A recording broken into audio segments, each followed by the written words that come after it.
Crypto assets have been a hot topic lately, to say the least. Trading in cryptocurrencies like Bitcoin has sent prices on a wild ride, raising a lot of questions about how they should be valued, how to trade them, and whether or not you should make them part of your portfolio. Now, to be sure, crypto assets are a relatively new and highly risky investment vehicle. A lot of the rules, standards, and regulations are still being written around the space. Some people have made a lot of money with them, while others have been on the losing end of the trade. We've not designed this class to convince you to invest in crypto assets. That's purely up to you. Your enrollment in this class proves you're interested in learning more about crypto assets.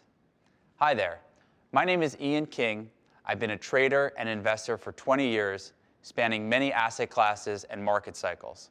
My career started as a desk clerk on the mortgage bond trading desk at Salomon Brothers, and I eventually ran a successful hedge fund during the 2008 financial crisis. For the last 5 years, my focus has been on the cryptocurrency space, and I'm excited to share this knowledge with you as an Investopedia instructor.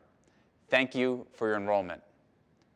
By the end of this course, you'll be able to assess the crypto asset markets, decide which crypto asset investments are worthwhile, adapt to changing crypto markets with the understanding that every boom has its bust, and how to capitalize on this pattern.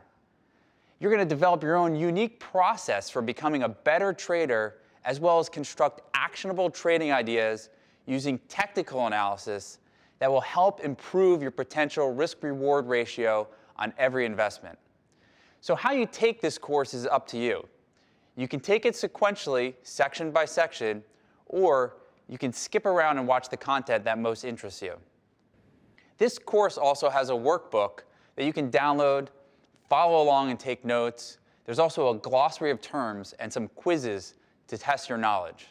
So without further ado, let's get started.